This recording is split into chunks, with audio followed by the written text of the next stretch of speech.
to be seeing taking place this evening at 7 o'clock. And I've said it before, I'll say it again. You can never get over the beauty of Cape Town. You really can't. I mean, just look at some of the shots that we're getting for you from the National Assembly, from Parliament. These are the buildings. And of course, you saw Table Mountain with the sun firmly shining down on us today. It's a beautiful day, and no doubt it's going to stay like that. Clear skies, no rain expected, so I think it's going to be a really beautiful one for the President and for all the pomp and ceremony that of course we're going to see taking place tonight. Well, we've moved off the streets. We've actually come to the Flame of Remembrance now, and this is another area as you walk into Parliament. This is actually one of the first things that you see when you walk into Parliament, is this beautiful flame that is burning all the time. It never goes out. It's in commemoration of the brave, of all our people who laid down their lives for their beliefs and ideals in wars within and beyond the frontiers of our country. So that's where we're standing, and those are the people that we think of when we stand here.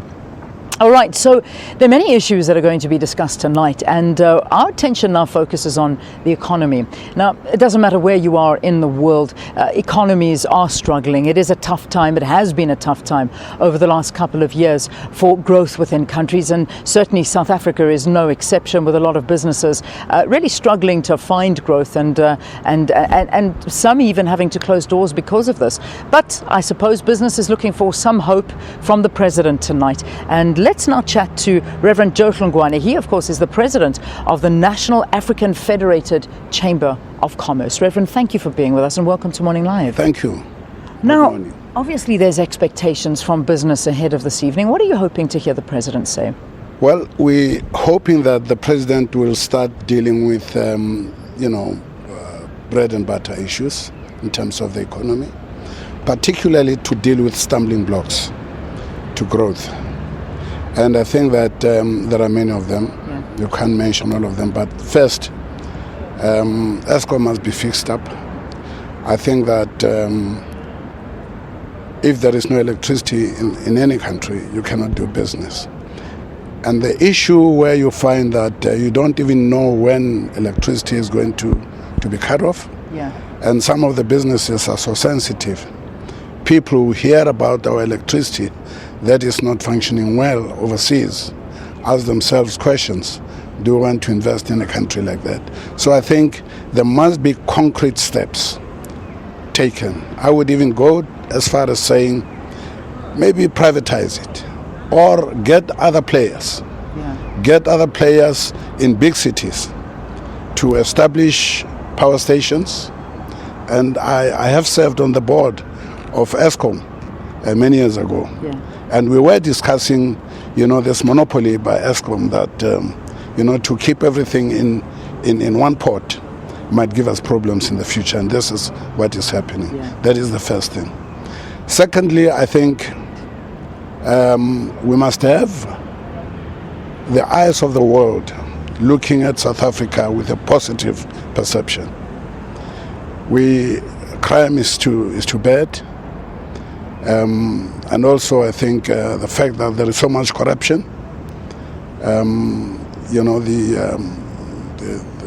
government is not quite stamping it down as much as we would like to see, and that is one of the problems. But I think we also I hope that the President will talk about a change. The ANC is talking about radical change, yeah, which is transformation.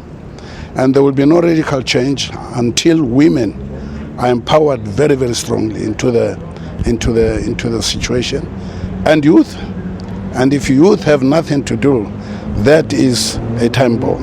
Yeah, yeah. And I think what you're seeing going on in the townships is likely to become in 1976. We mustn't allow that to happen. And I think that we must start thinking about export. Produce goods for export. It's very good to have what we are beginning to see in these trade zones. I went to the Dube trade zone in Durban. Yeah. Actually, NAFCOC is being allocated land there, where we are going to try to get our people to start dealing with business that is export, not so much retailing. Yeah. The sooner our people become manufacturers for export, the sooner our people become sellers and not buyers. right. That is when the economy will start growing. Very quickly, Reverend, I think you've addressed a lot of major issues that we need to look at: crime, corruption, ESCOM. I think that people are watching this, and if you are watching it, well done, you've got electricity, because a lot of people aren't. And I've heard from them from Twitter saying, how am I going to watch the State of the Nation when I don't even have electricity in my home? So that's a big issue, which I hope the President addresses. Just on a closing note, and very quickly, I know NAFCOC is going through its own problems right now. How are you trying to assist in cleaning up house?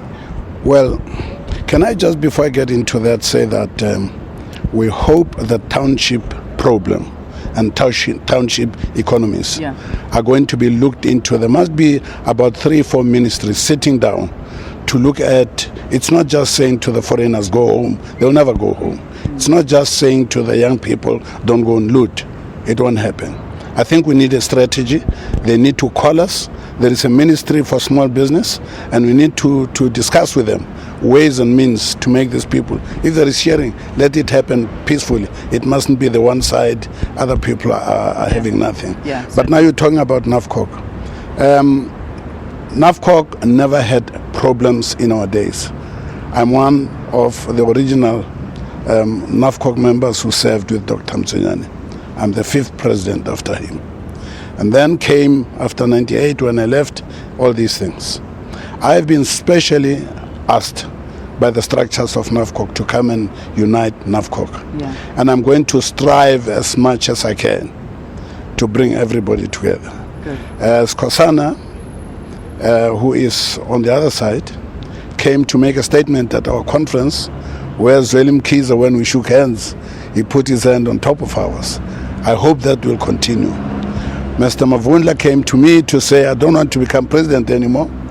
I'm tired of leading NAFCOC because of the problems. I think without taking anything and reading too much into that statement, if the newspapers can give us time and not say negative things and let them just allow us to come together. I'm working on it. All right, Reverend, thank you. Thanks you for the reassurance. Thanks for talking to us about very pertinent issues that we're hoping to hear as South Africans today during the State of the Nation address. Yes. All right, Reverend Joe Hlongwane, thank you very, very much for being our guest here on the program.